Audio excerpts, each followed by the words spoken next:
We will call this meeting to order, and we will go to the Pledge of Allegiance, led by Trustee Simpson. I pledge allegiance to the flag of the United States of America and to the republic for which it stands, one nation, under God, indivisible, with liberty and justice for all. All right, we'll do a roll call to establish quorum. Trustee Davis? Here. Trustee McGee? Here. Trustee Lewis? Here. Trustee Martinez? Here. Trustee Simpson? Here. And Chair is here, Miller is absent. And that will take us into the budget hearing. Mr. Lennar? Oh, my apologies.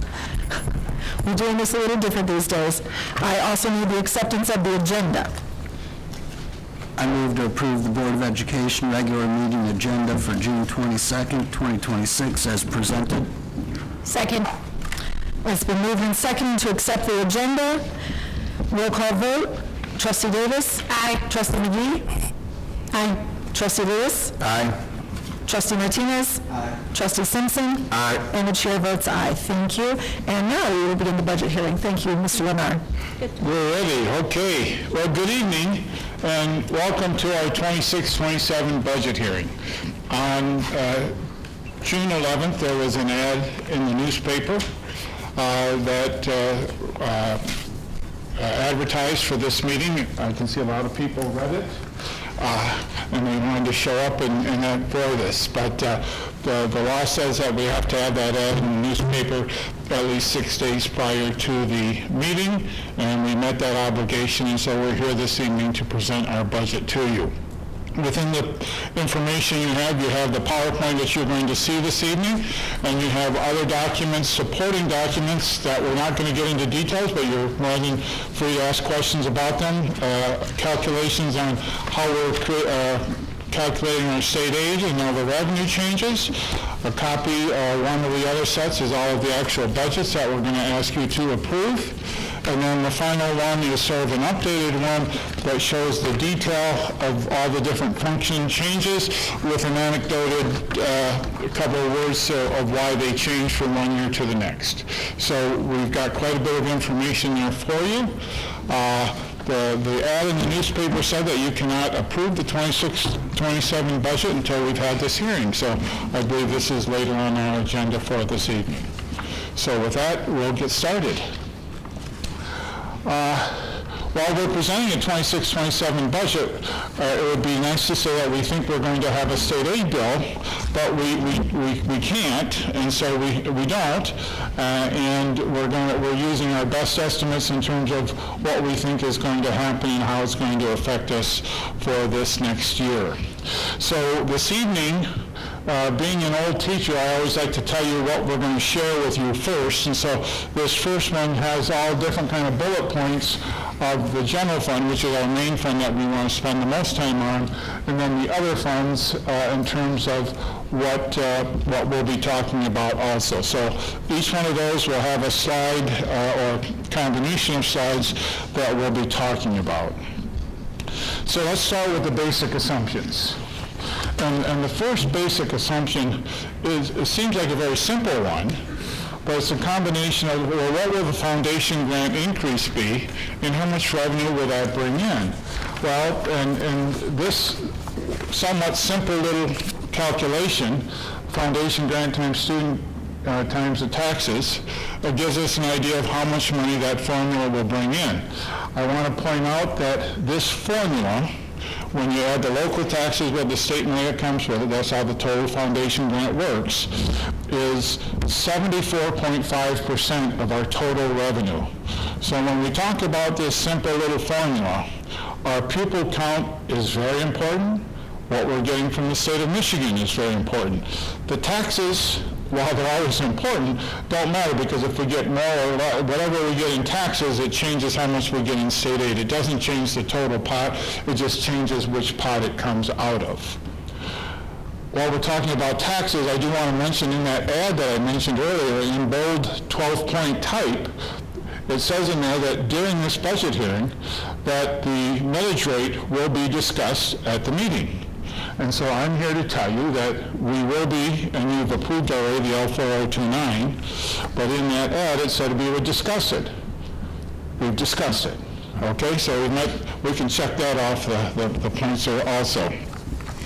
But again, we're counting on an 80-student drop based on what the Stanford consultant shared with us in terms of where we'll be for this next year based on the loss of the graduating class and the kindergartners coming in. While we don't have a state aid bill, we know that all three branches of government in their original state aid bills did pass a $250 increase in the foundation grant, so we anticipate that will not change and that we're using that as our marker, and so we're going to move from $10,050 to $10,300 per pupil. So that gives you the basics, and there's 74.5% of our revenue in 3 minutes. So what am I going to spend the rest of the 24 minutes on now, right? I'll find stuff to talk about. Moving on with other assumptions. There's other legislation and things that I just want to point out, and in those documents that you have, you'll see examples of some of these things. We've obviously adjusted the tax revenues based on the property values that were given by the Lenawee County Equalization Department. At this point in time, we have not put in an increase for the special ed funding or the at-risk funding. The different bills had different amounts, ranging from as low as 4% to as much as 25% with different weighted formulas. My take on it from the people that I would listen to says that we will probably see somewhere between a 5 and 10% increase in those fundings. We did not include any increase in our budget, but we can anticipate possibly an increase in those fundings also. So we'll see that. We did increase, there's revenue that we received for enrollment stabilization. This year we had a loss of about 15, 12 kids, I can't remember the exact number, and we received $20-some thousand, I think it was $26,000 in enrollment stabilization. Next year, with the larger drop and doing the calculations, we expect that to go up considerably. Higher, we budgeted $200,000. The formula tells us we should get more than that. But the way that section of state aid is written, it's got a total dollar amount. It's not a guarantee, and so when everyone signs up and says, here's our enrollment, and we run that formula, it says, oh, we've got a demand for $300 million, we only have $110 million or $150 million in the pot, so it gets prorated. This year it's being prorated to 63%. We're using a number of about 50%, thinking that other districts like ourselves could have a larger decrease in the enrollment projection for next year, and it might diminish the payout on that. So that's what we've used in that. While it's a nice increase in our budget, it's I'd rather have the students because we would see the actual money. So that's happening in there. We know that there was a big discussion last year because of the lateness of the state aid bill with 31AA and the language that they put into it. Many school districts around the state did not participate. What they found is that they made a mistake that we would, and the way that language was written, that those that stayed in would split the pot. And so there were districts that may have gotten $1 million the year before that stayed in, and last year they got $3 or $4 million because it was given out on the total number of schools with their students divided into the 300 million I think it was or something, and that's what they came out with. This year they got a little bit smarter, and they decided that they said that in this funding area that any district that applies for it will get $137.64 per pupil, which equates to what they should have received on a normal basis type of a thing. So it doesn't matter if people sign up for it or not. All three bills have language in there for this funding. They all differ a little bit in that language about liability. We don't know where that's going to end up. We have obviously not included it in the current year budget. And so we'll wait and see where that ends up when we see a final state aid bill, and we'll proceed with whatever information we have at that point in time. We are lucky that next year, this year that we're talking about, 26-27, is a year in our cycle that we're going to be upgrading our English language arts curriculum. It's a 5-year cycle. And this year we received a grant, Section 35M, for literacy supports, $234,000. And Ms. Way said, but we're buying the stuff next year, because they're study teaming up, and you'll have a recommendation from them probably sometime later in this year to say this is what we want to do for, starting for the next 5-year cycle. And so even though it's going to cost more than the $234,000, this should cover at least half of that cost of that projected curriculum that we were going to purchase anyways, and so this funding helps offset a good portion of that. I don't know if it's quite 50%, but somewhere in that 45, I think, to 50%, it should cover most of that support for that curriculum purchase. What we did is we actually received the money this year. I say we parked it over here on the balance sheet in unearned revenue, and then we're going to take it out of that little vault July 1st and throw it onto this year's revenue in terms of the basic accounting. I know that's not the strict accounting way to describe it, but that's my way of saying it. So we'll have that. As you look at the revenues, we've eliminated a lot of the one-time carryover or one-time revenues that we have. When we look at the total revenues, and we will here in just a minute, you're going to see a large decrease. A lot of that has to do with the pupil count and so, but there are a lot of things that went away with some of those expenses also. So if we look at the general fund revenues, cue slide person.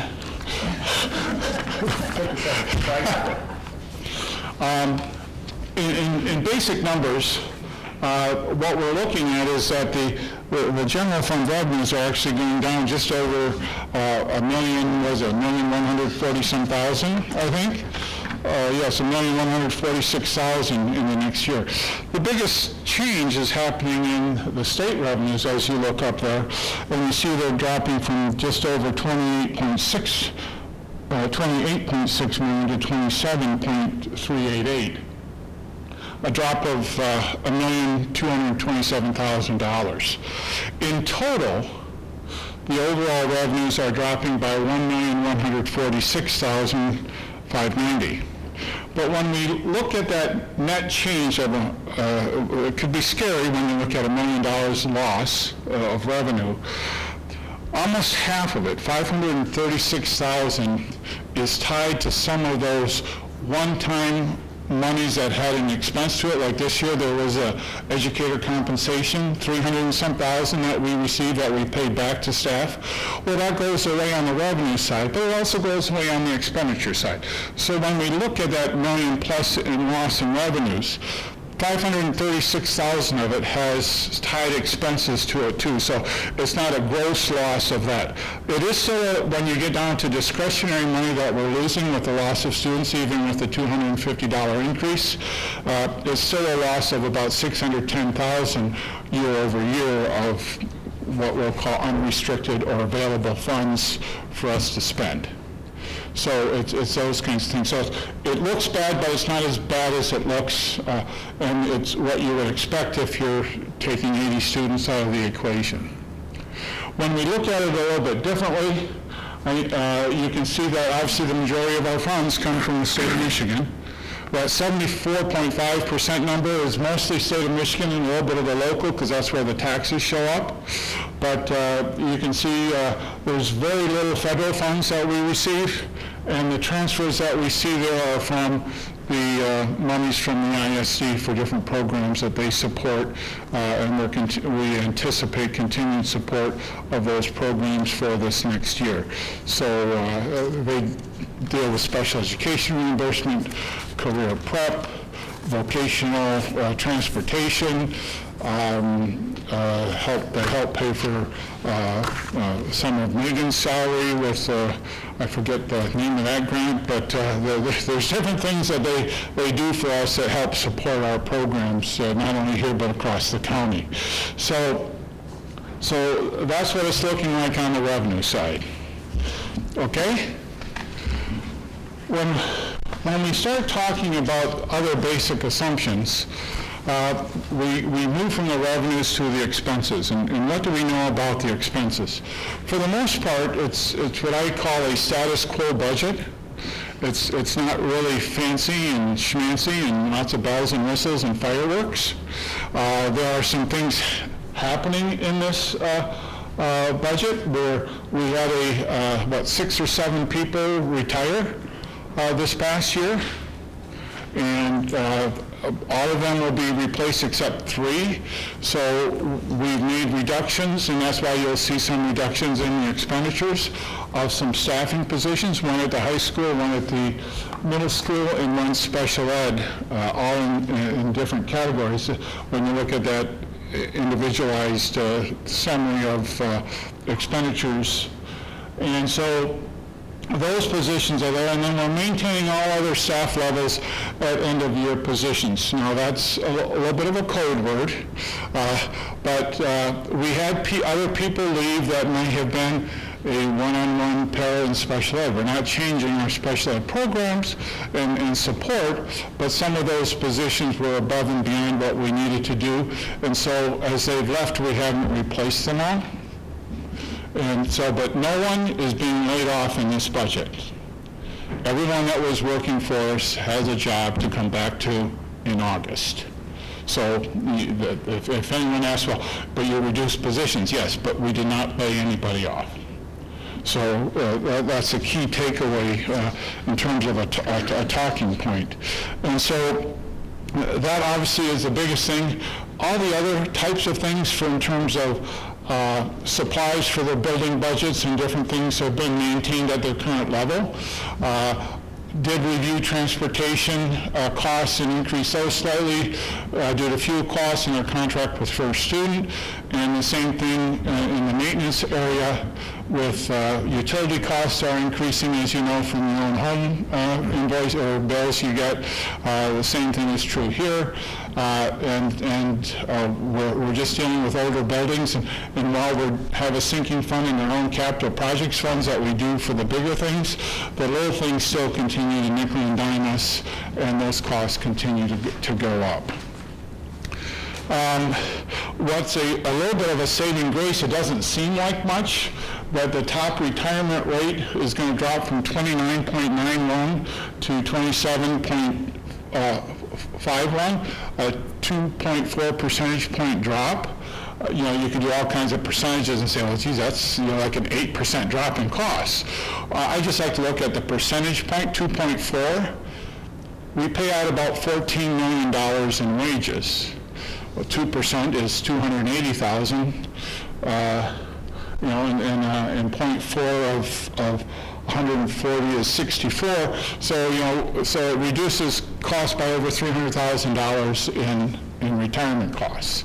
So while it's not fancy when it looks like something up there, that's still that helps balance our budget in terms of when we talk about not having as many revenues. We also have some reduced expenses based on what the programs will have, what we'll have to pay next year for retirement.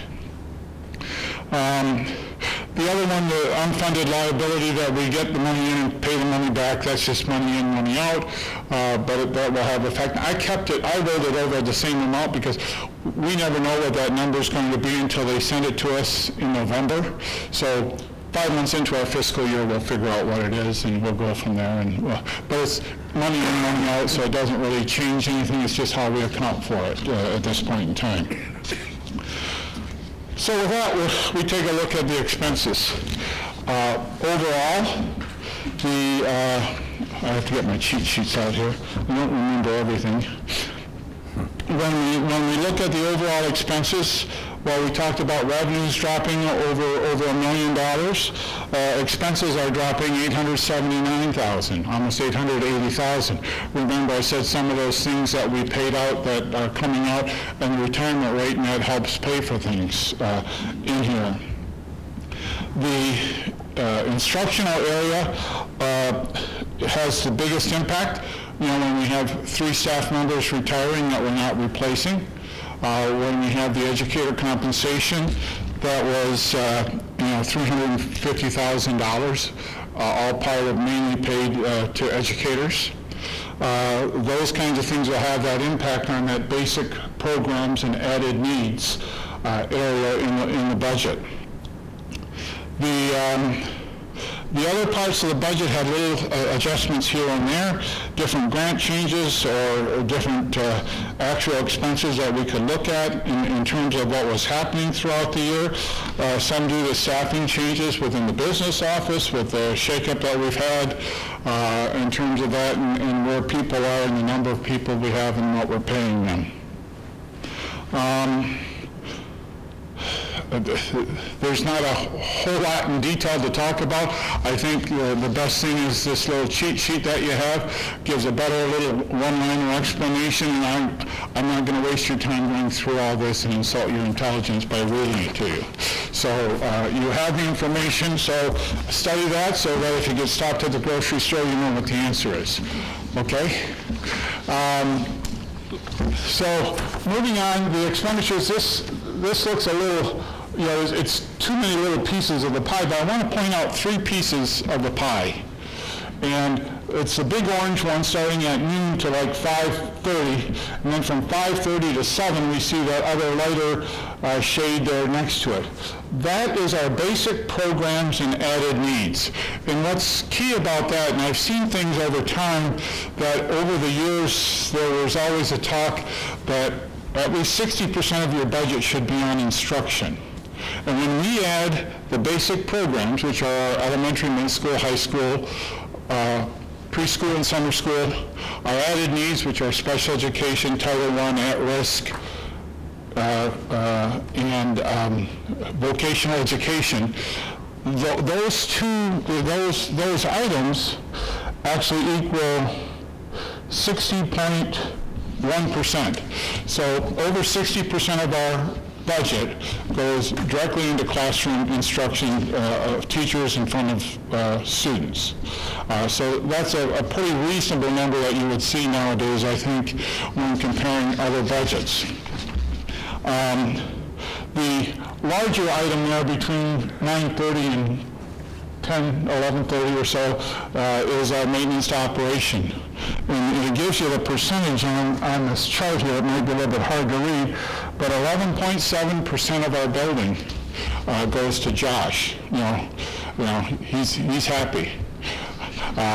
But it just shows you what it takes to maintain the buildings that we have and to take care of everything that we have in them. So those are the big expenditures. You look at the other things and they add up, but they're all smaller pieces of the pie and don't have as much of an impact on everything. Looking at the fund balance, while the budget itself is a deficit budget of just over $48,000, we're still maintaining a fund balance of about 9%. Ironically, we show a negative deficit for next year, but our fund balance percentage of expenditures goes up because our budget is down so much and the numbers didn't change that much. We're dividing our fund balance into a smaller n, so we jump from 8.84 to 8.92, even though we're eating up $48,000 of budget. And so not too much of a change. I also did it the way the state would look at it as unrestricted revenues. You've heard of that. It can't be below 5%. We don't need to worry about that. We're not there for early warning type things with that. I would say that 25-26, we should know more by mid-July in terms of where we were. The auditors were in today for preliminary work. Everything went fine, and we'll have other things ready for them come this summer. But by mid-July, you don't have to wait for the audit booklet to tell you where we're going to end up. We will tell you where we believe we're going to end up in mid-July, because we will have the numbers ready, just because we will. And so that gives you an idea on the fund balance. And then moving on, because I only have 6 minutes left. I told you I'd take the whole 30 minutes, man. Getting into those other funds, the debt retirement, we talked about it earlier when you approved the L4029, that we're reducing our debt retirement millage from 2.15 to 1.75, because this is 2 more years after this, and the debt retirement for this building will be paid off. And we don't, with our property values, we didn't need as much revenue here, so we're decreasing that. In the sinking fund, we have a very small rollback, 0.9959. And so you can see that the mills that we are levying on the sinking fund went from 17433 to 17361. Less than 0.00 something of a mill. Still more money than we had collected the prior year when you take the new taxable values, and it's right in line with what we thought we'd be getting at about $1.5 million. I believe it's $1,550,000 in anticipated revenues for next year. And the capital projects, we are continuing into Fund 49. We call it the transfer from the general fund. I know it's a 3% number of something. I don't know what it is, so I just transferred the same number we had this year, and we'll figure that out later and get it to be the right number, so we meet that internal process that we have. Final thing is on the school service funds. As far as we know in the legislation, everyone's going to continue with the free meals again, so we don't anticipate any change there. One thing that you have noticed, there's no community recreation millage. As you know, the pool is closed, and that millage was not renewed, and so there's almost 0.25 mils will not be collected this go-around. And then the final budget that we have is for student activities, which are all mostly student clubs and funds and other athletic team fundraisers and things like that.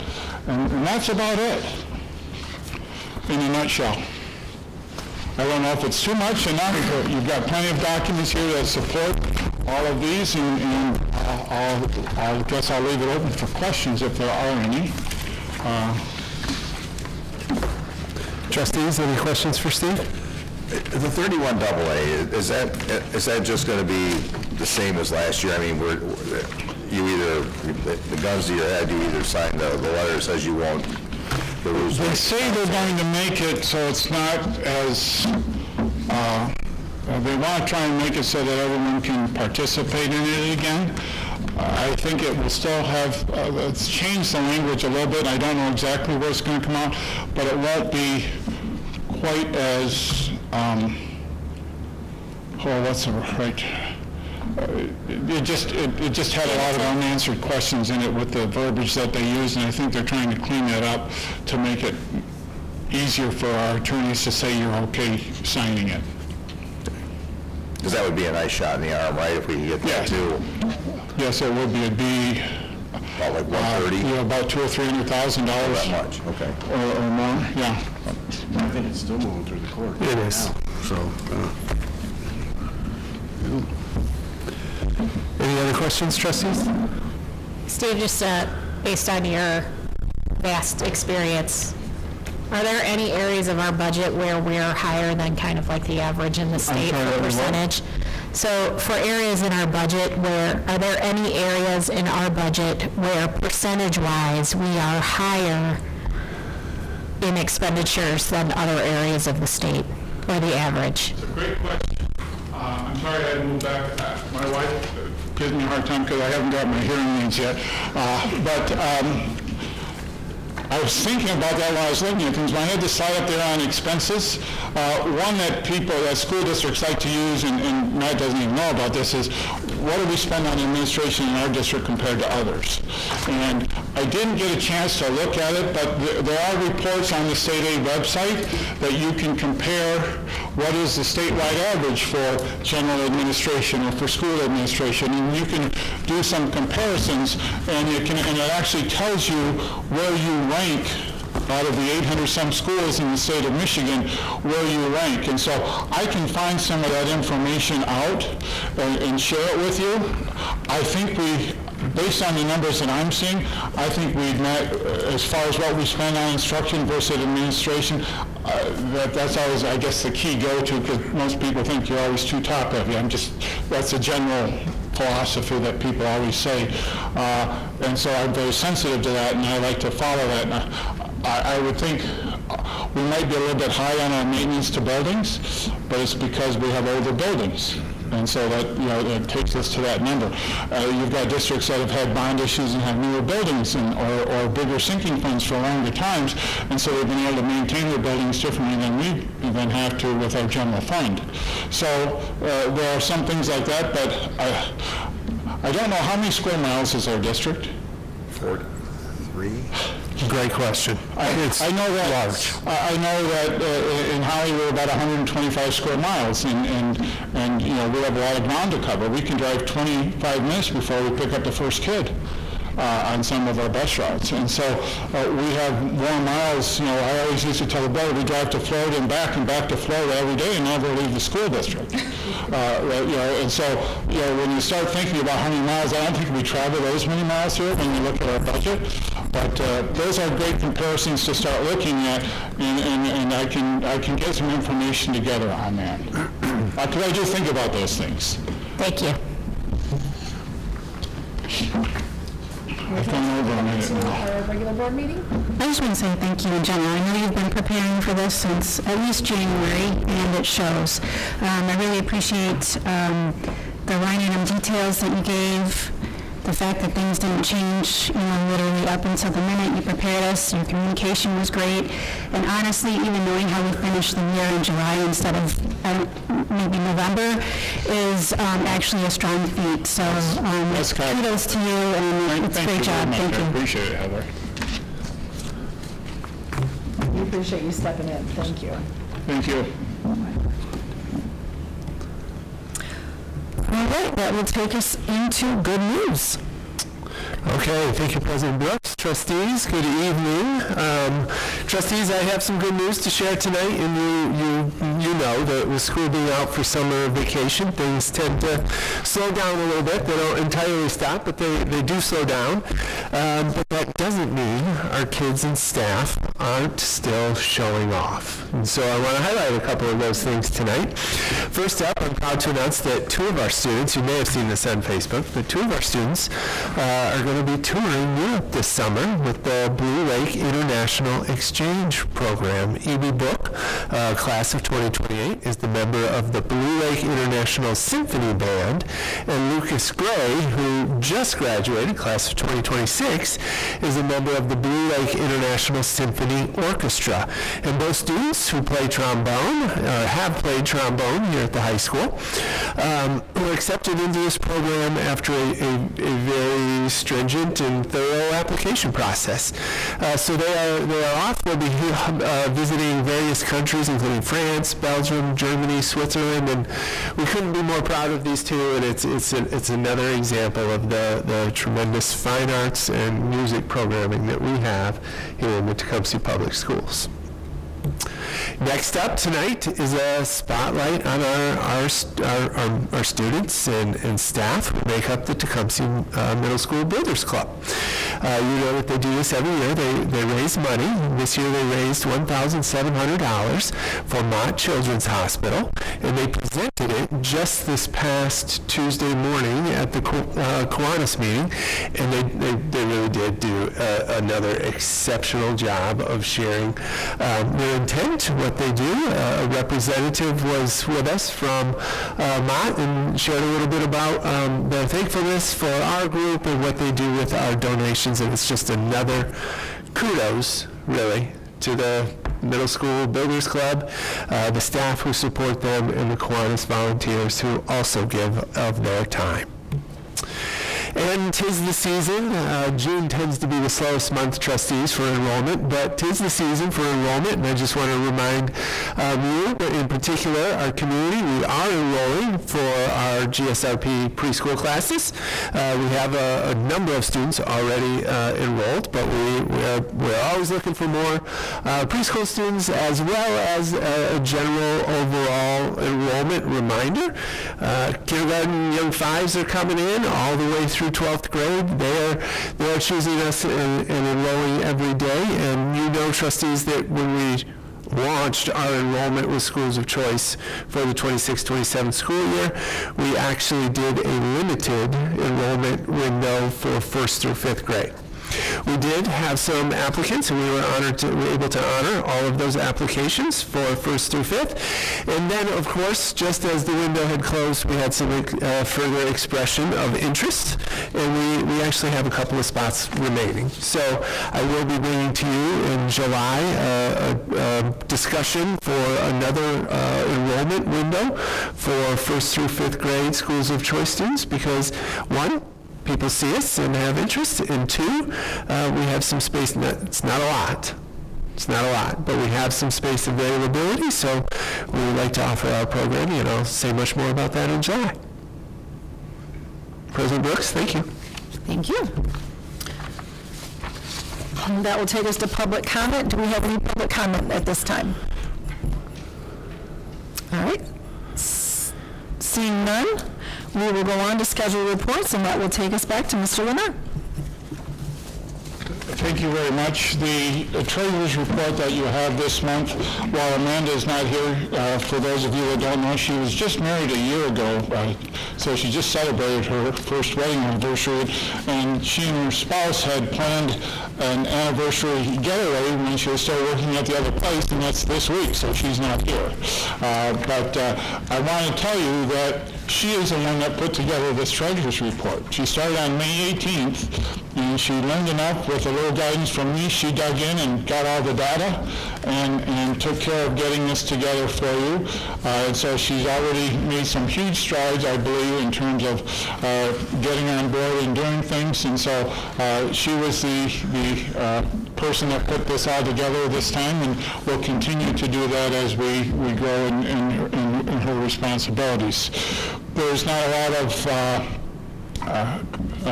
exciting stuff on this. It's pretty normal. The same stuff you see every month, but I think it's we enjoy bringing it to you. Other than that, I don't have really any specific comments.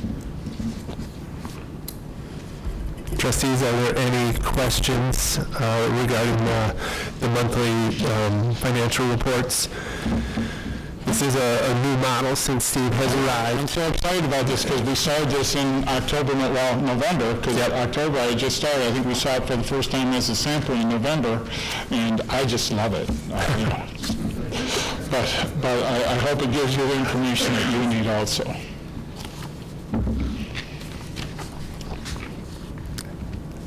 No questions for Steve? We're good. Okay. Thank you. That'll take us to Mr. Mason.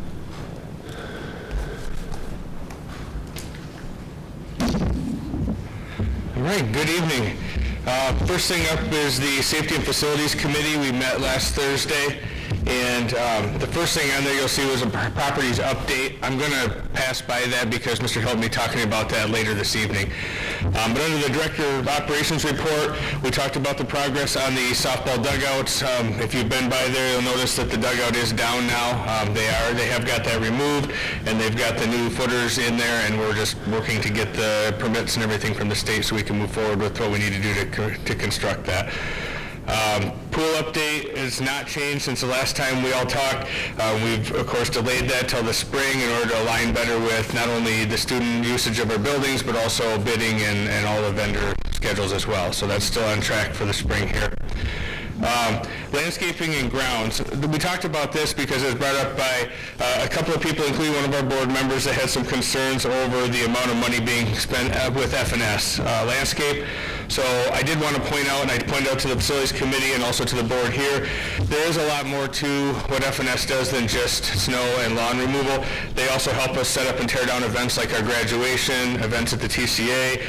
They do mulch and weeding of all the beds around the sculpture gardens and the playgrounds.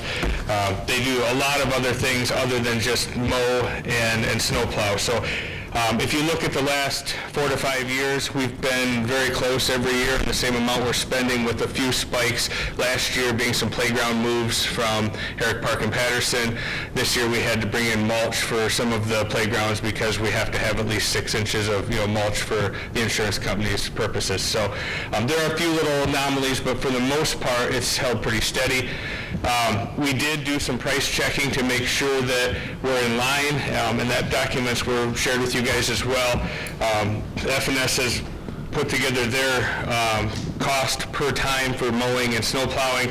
We also received some other pricing back, and if you look, you'll see that FNS is about half of what the other local contractors are wanting to charge for the same services. And that's just for mowing and snow plowing. Capital and sinking fund project, we'll talk about those more here in a minute, but of course the big ones we talked about is still the tennis courts. We're still pending USTA approval, but all final documents have been submitted to them, and we of course got our award letter from the Lenawee Community Foundation for their grant award. Elevator jack, nothing new there. We're still on schedule for this summer to get that done before school starts. And then there was a link, which I believe was provided to everybody after too, for the new revised capital projects plan, which we'll talk about tonight. Nothing new with safety and security, still pending what we do with 31AA for this next school year, or what other options we have to provide that, and then we adjourned at 5:45. Any questions on that? Trustees, any questions for Mr. Madison regarding the committee meeting? The mulch they're putting down, is that wood mulch or is that still rubber chips? It's engineered wood fiber, so it's clean. It's not the same stuff we use in like the flower beds, and that it is a cleaner mulch that they use for the playgrounds. Okay. Yep. Thanks. Yep. Josh, I think you shared this in the meeting, but also your summer projects are on schedule, right? They are, and I'll talk more about those here in a minute too with the update for the summer, but yes, they are. Are the grants part of every few years review with an RFQ process? We haven't done a formal RFQ, but we have done price checking like we did again this year, where we reached out to a few contractors and said, provide us a price per time to mow, per time to plow, and that's some of those documents you have there that show what those are. We have not done a formal RFQ, but if you'll, in that letter, you'll see from FNS in there too, they've been providing our services since 2004, and they have not raised their prices. They've actually lowered them for us since then. So I don't suspect, we could put an RFP out, but I don't think we're going to see much different as long as we're keeping price check and actually calling other contractors and make sure we're in line. So.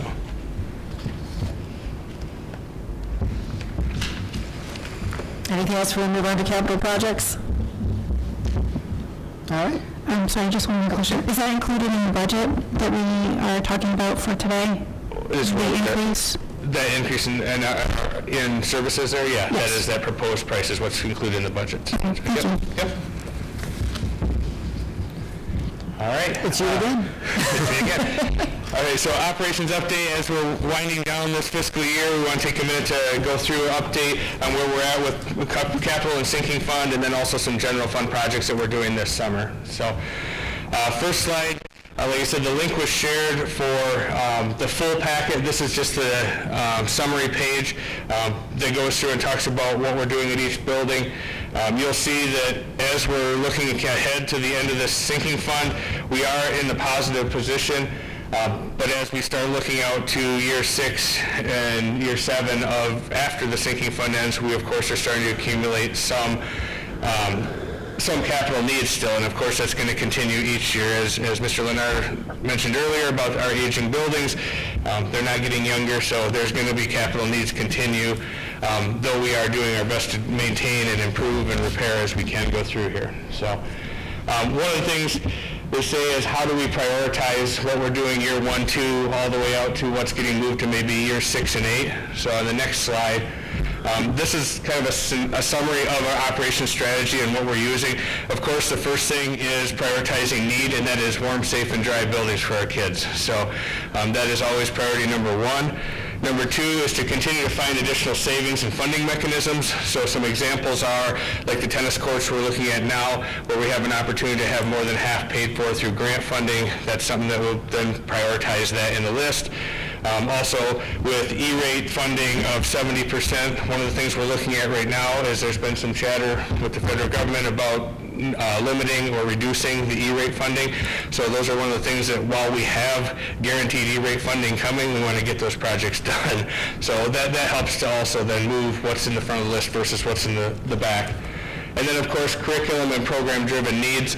So this is more when we talk with Megan and Sean about, special ed or curriculum needs. Is there changes to legislation? Is there additional spaces needed? Are there reasons that we need to do different things to classrooms or increase our technology?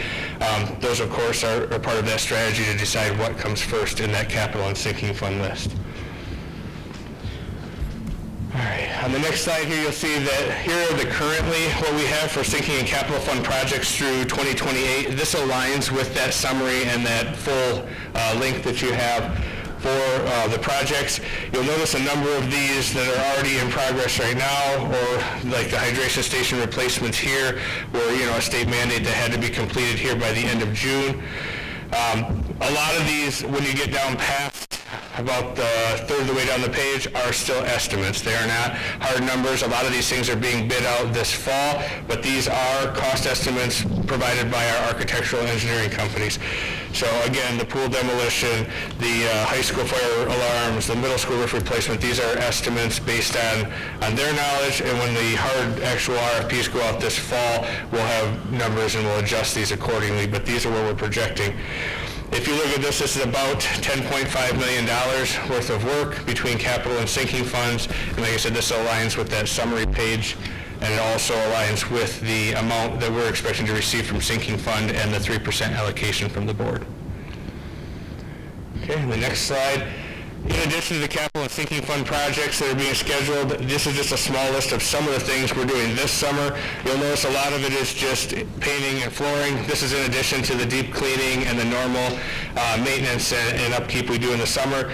But we are doing some gym floor recoat at the high school and middle school. They're doing some painting in a number of locations at all 4 buildings. New carpet in our orchestra room. I know Ms. Meyer is extremely excited for this because it is 20-year-old carpet, and she's looked at that same carpet since as long as she's been here. So she's very excited for that. North entry at the middle school, we're adding some walk-off carpet like we have at the other entry, since that entry's been being used more recently. We're adding that in to keep it from being such a slippery surface for the kids coming in. Stair treads that are some of the original ones in the middle school, we're peeling those off and getting those replaced again so we don't have trip hazards. Removing carpet and installing tile floors in our nurses' areas, because you can imagine carpet and sick kids don't go well together. So we're going to get those updated this summer.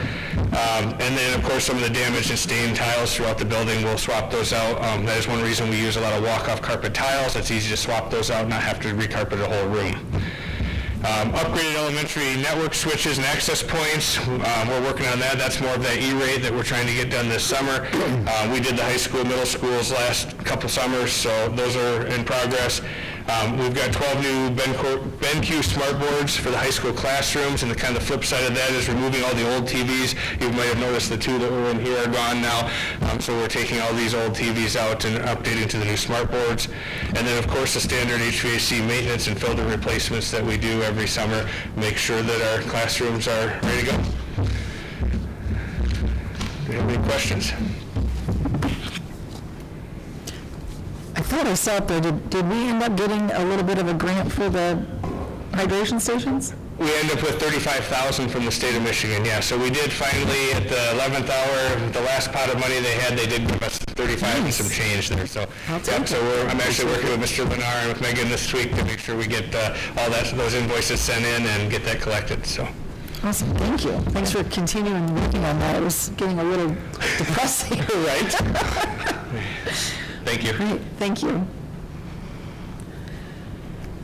All right, that will take us into discussion items, the 26-27 Board of Education meeting schedule. Okay, thank you, President Brooks. Trustees, first up tonight for discussion is the proposed 26-27 board meeting schedule. It is in your packet and up, will be.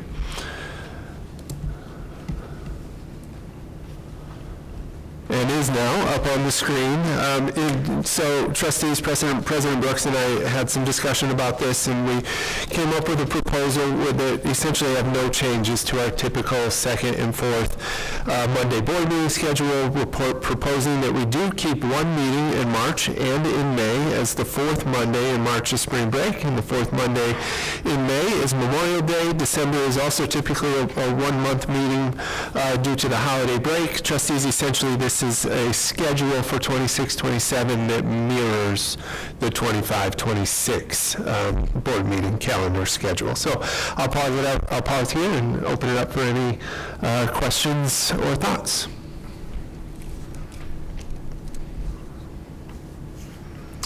Okay, hearing none, I will move on. Up next for discussion is the Herrick Park and TPS land update. I want to start with Herrick Park.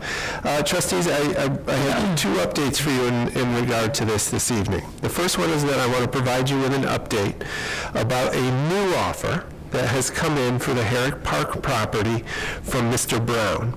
Mr. Brown is also the individual who wants to purchase the small 6.23 acre piece of property at the south end of the high school. Mr. Brown's signed offer is for $65,000 with the intent of utilizing the space for the possibility of a children's daycare, children's indoor-outdoor play areas, gym rentals, children's birthday party rental space, and things of that sort of nature. The offer is an as-is offer for the property and does include a 5% of the purchase price district-paid fee to the representing real estate agent with a closing date of no later than July 30, 2026. The second update that I want to share with you tonight is that Mr. Sharir, who made the original $50,000 offer on Herrick Park that I've been sharing with you over the past few board meetings, he has just this afternoon updated his offer. So Mr. Sharir, just as a reminder, his plan for Herrick Park is that of a mixed-use property, primarily residential and apartment space with some possibilities for office space and startup businesses. Mr. Sharir's updated and signed offer is now $66,000. The building is being sold as is with a closing date of no later than July 31st, 2026. So trustees, you will have an option if you choose later this evening to read a resolution, both of which are in your packets, that would allow me to execute the chosen purchase agreement on behalf of the district. So I will pause here for member comment and discussion. Mr. Sharir he came to us because the city put the old admin building up for sale, right? So, correct. Mr. Sharir did purchase the old admin building, and the city essentially brought him as a buyer to us because they knew that we had Herrick Park. In your meetings and discussions with the city, what would the city, if they had their choice, what would they like to see? I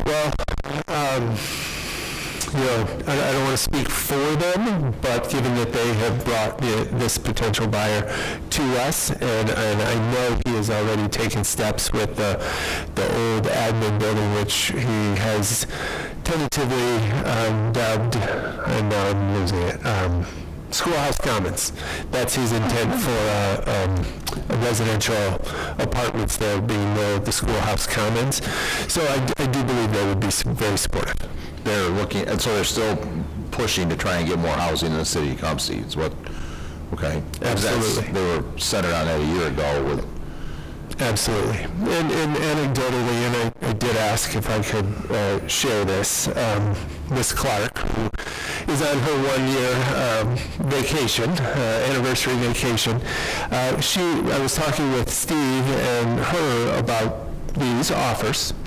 And one of the things that she shared with me is that she had just recently sold her home out near Parma, where they were living, and was trying to find a home here in Tecumseh, and is struggling just due to the lack of homes that are on the market. So opportunities like this one, I think, would certainly benefit broader Tecumseh. Okay. Certainly, I would love to see, and I'm not sure exactly what Mr. Brown was planning to do with the property, but I would love to see a skate park. I'd love to see, things like that for some of our local youth to have. However, housing is the biggest issue right now. Well, and it sounds like this idea is a lot further along with the city in terms of actually being able to move forward once he takes the property, and, given that, he's now, essentially matched the offer, it seems like it's the most straightforward path for us to take. I would agree.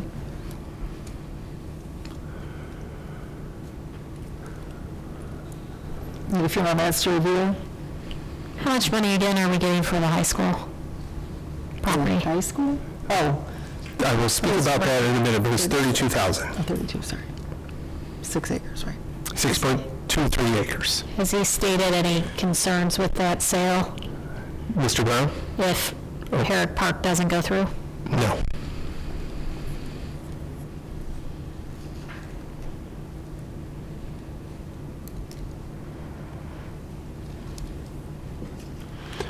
So as I said, trustees, in your packet are two resolutions. I do hear you discussing Mr. Sherrier's offer as possibly the preferred offer by the board, which, if that's the case, that would be the resolution when it comes to action items that Dr. Martinez, you would read.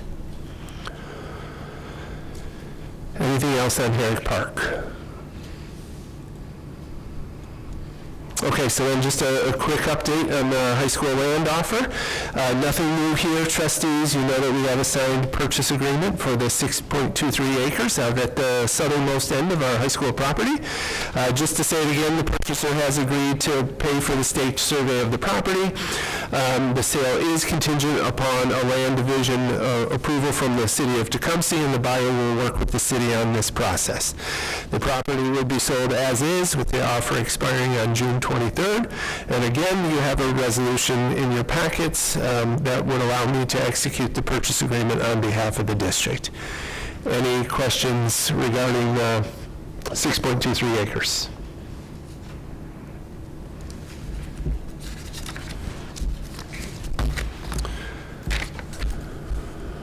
Okay, hearing none, next up, or hearing none, sorry, hearing none, next up. Tonight, I do have just a first draft. You're not going to vote on this. This is the TPS Building Handbooks. As you know, trustees, we've worked really hard over the last couple of years to develop more consistency across the buildings and within the handbooks for each building. Now, I say that, but of course, I also want to say that there's just many differences in the handbooks that just come with the fact that a high school and the way it operates is very different than an elementary school. And so I won't walk you through those differences. I won't walk you through any of the logistical date kind of differences. But tonight I will focus on the substantive updates to the handbooks. So really, I want to talk about three items. The first one is that of our Go Guardian, or what we call beacon alerts. A beacon alert is a safety mechanism, if you will. So a beacon alert is triggered when a student who's using a district-issued Chromebook at home at home in the evenings or on the weekends, and they use that technology to search for something that could possibly be inappropriate or concerning. In that event, an alert is automatically sent to the building administrators, who can then follow up directly with parents. The update to the handbook doesn't change this process, but it does include what I would call some language of partnership in engaging with parents, especially on the weekends and evenings when the administrators just might not immediately see the alert. So it's a partnership around monitoring students' internet searches and usage while at home and on the weekends, and certainly I know parents are doing that. We just want to be explicit about it and that we're in this together, and weekends and evenings we might not see it right away, but when we do we will follow up, but it is the weekend and the evening and the administrators might not be working all the time. So I'll pause there on that update. Are there any questions? Okay, the second change in the handbooks is a language change to include what we're calling an emergency safety removal procedure, which is a procedure that allows us to temporarily remove a student from an educational setting when their behavior presents an immediate danger or substantial disruption to the school environment. It's temporary. It is not disciplinary. It's pending further investigation, of course, but it is not disciplinary. It is supportive in nature, and it includes assessments, supports, continued educational access. And trustees, this does not happen often. But when it does, we need a mechanism to utilize to respond. It's most commonly used in, say, a threat situation that might come in overnight from OK to say, which is monitored by the Michigan State Police. That's just an example. Again, it doesn't happen often, but it does happen from time to time, and this allows us to respond immediately and effectively to the situation. So I'll pause here for any questions on that from trustees.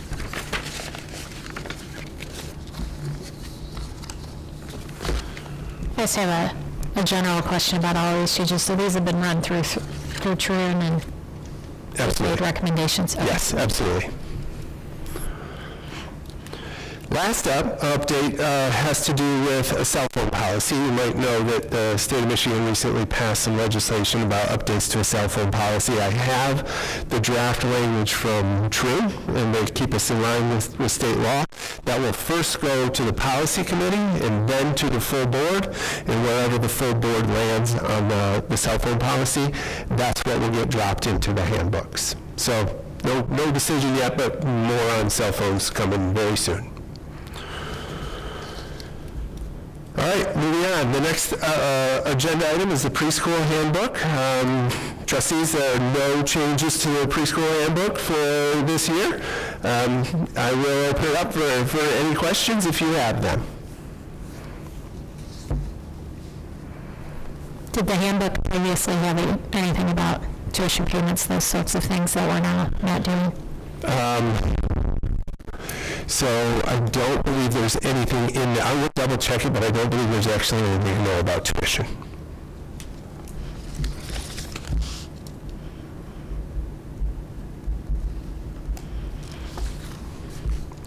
Okay, trustees, next up is the Tecumseh Virtual Academy Handbook. There is a proposed change to the TVA handbook for 26-27. The change is actually an update to include a requirement for our virtual students to attend all scheduled mentor meetings. And if a student is to miss a meeting, they must attend a designated in-person make-up meeting.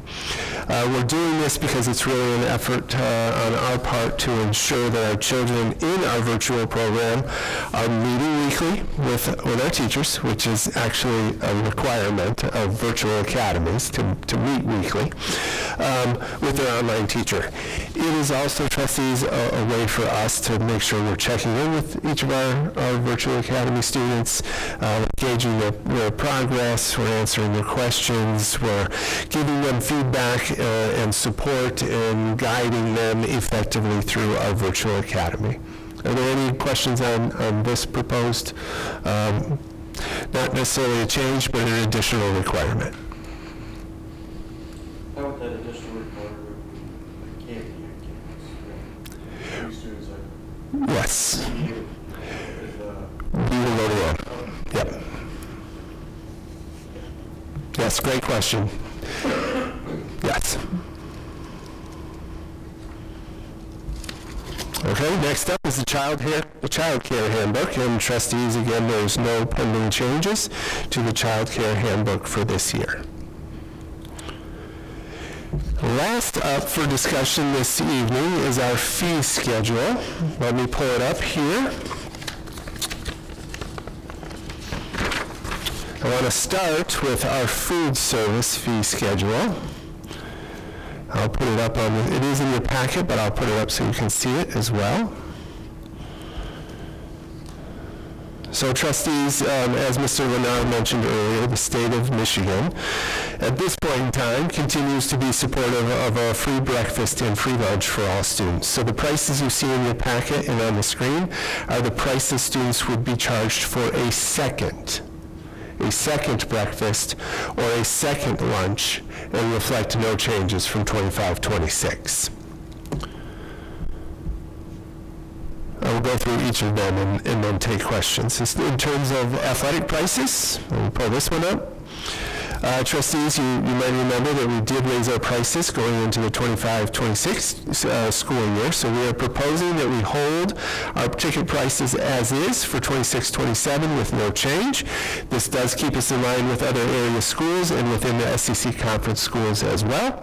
And just as what I feel is a really important reminder for the board to know, as well as our community, and that is that our Tecumseh Public Schools students, as well as senior citizens, get into our events for free. And lastly, we are proposing that we continue our no pay to participate fee structure for 26-27, which would also represent no change. What constitutes being a senior citizen? As I just was saying that, it was in my head that somebody was going to ask me what the age requirement was. Mr. Lewis, I will find that out for you.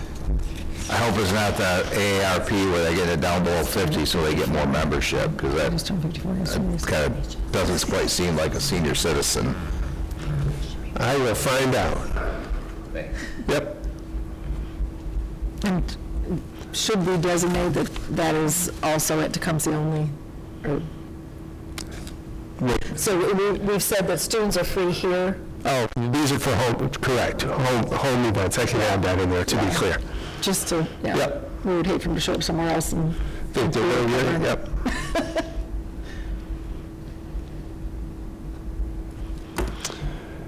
Okay, trustees, and then last fee schedule this evening is our facility usage fee schedule. And trustees, as you might remember, we did increase our use fees last summer, and we are in coordination with Mr. Madison. We are now recommending that we hold our fee schedule as is for commercial organizations, for nonprofit organizations, and we make no changes as we head into the 26-27 school year. Just as a note, because it is important, we do not charge for school-affiliated groups such as PTOs and booster groups. So those are the three facility use, those are the three fee schedules for discussion tonight. I'd be happy to take any questions that you might have on any of them. Two questions about athletics. The first being, did we do an analysis of the busing concern from the spring before determining no pay to play? So, certainly I think we could discuss pay to play. And given what happened in the spring, it might be a worthy discussion to go to policy committee as a starting point. This is not something we're going to vote on tonight anyway. This is just a continuation of my conversations with Mr. Zajac about moving forward. Yes, we had the spring challenges. And sometimes those challenges get better when the weather is better, and sometimes they get worse when it's worse. But that could be one potential stream to possibly curb some of our what typically tends to be spring busing challenges. And then kind of going back to the handbooks, will we be able to see the TPS athletic code as well? with the addition of NIL, I think it's important that we review that, starting in the policy committee and then coming to the board. Yes, so NIL is on my agenda for policy committee. It'll go there first, and then it'll come back here. That will inform the athletic handbook, which will also then get linked inside of the Tecumseh High School handbook, and then, of course, given to athletes at our seasonal meetings.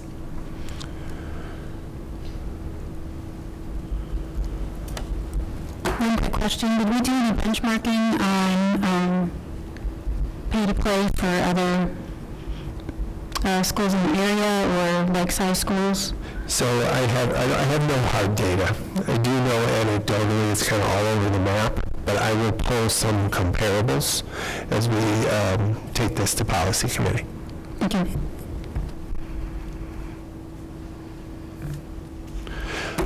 Okay, President Brooks, that is it for discussion. Thank you. That'll take us to the consent agenda.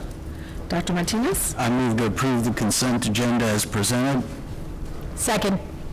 It's been moved and seconded to approve the consent agenda. Roll call vote. Trustee Davis? Aye. Trustee Martinez? Aye. Trustee Simpson? Aye. Trustee McGee? Aye. Trustee Lewis? Aye. And the chair votes aye. That will take us into action items. I move to approve the Tecumseh Public Schools 2026-27 budgets as presented. Second. It's been moved and seconded to approve the 26-27 budget as presented. Any discussion? No. Roll call vote. Trustee Martinez? Aye. Trustee Simpson? Aye. Trustee McGee? Aye. Trustee Lewis? Aye. Trustee Davis? Aye. And the chair votes aye. Motion carries. I move to approve that the Tecumseh Public Schools Board of Education establish Monday, July 13th, 2026 at 6 p.m. as the date and time for the board's annual organizational meeting to be held at the Tecumseh Public Schools Administration Office / Media Center. Second. It's been moved and seconded to establish our organizational meeting date. Any discussion? Roll call vote. Trustee McGee? Aye. Trustee Lewis? Aye. Trustee Martinez? Aye. Trustee Simpson? Aye. Trustee McGee? I'm sorry, Trustee Davis? Aye. The chair votes aye.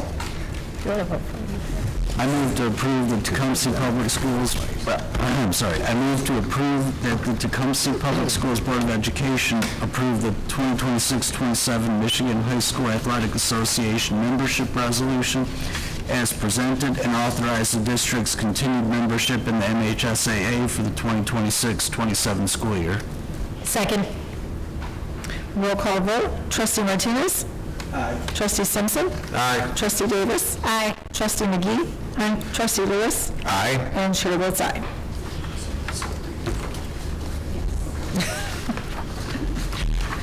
Whereas the district has received an offer from 600 Herrick Park LLC, the purchaser, to purchase real property commonly known as the Herrick Park Intermediate Learning Center, located at 600 Herrick Park Drive within the city of Tecumseh, Lenawee County, Michigan, the property.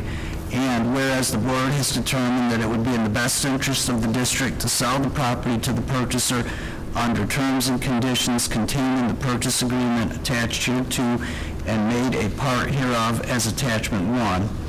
Now therefore be it resolved that 1, the board hereby authorizes the sale of the property to the purchaser.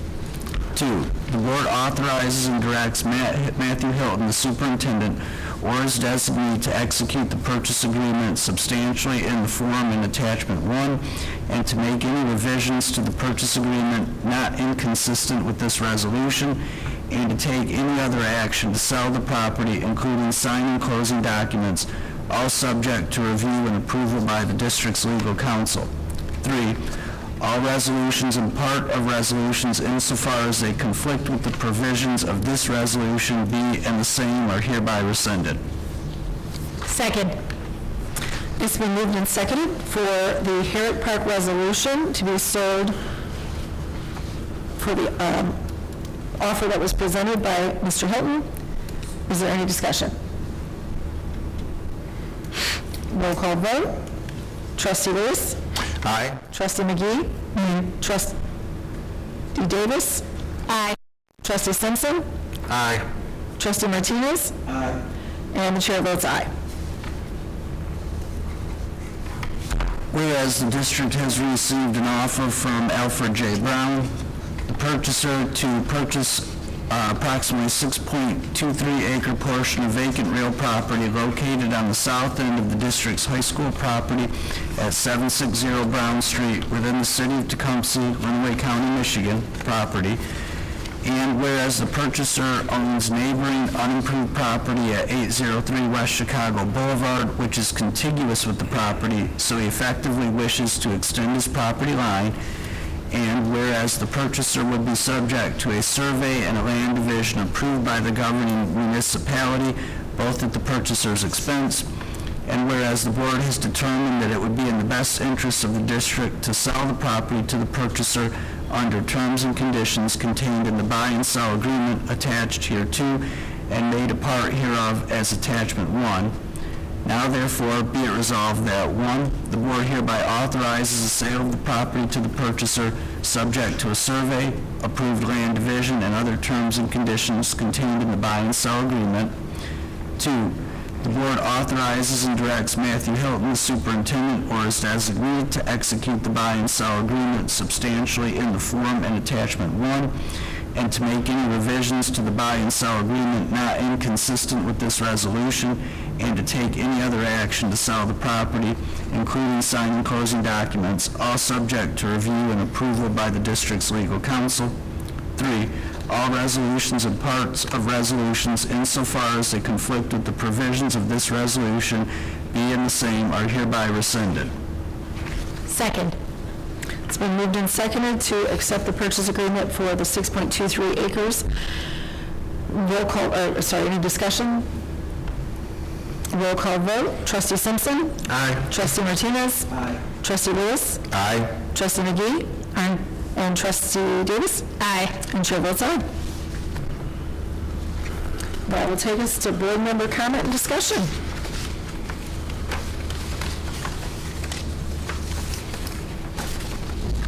Chatty group today.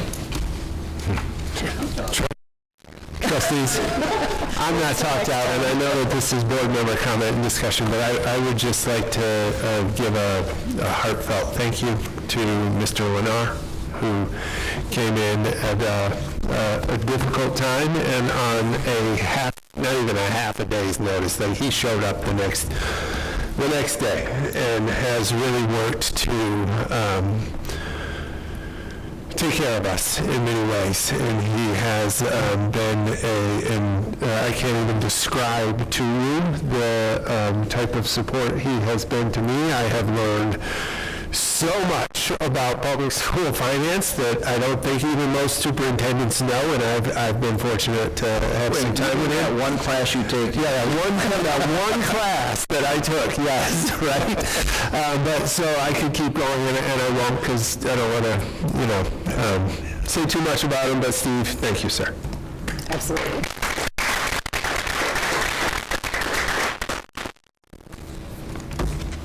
All right, if there's nothing else, then I will accept a motion to adjourn. I move we adjourn. Second. All in favor? Aye. We're adjourned, 6:47.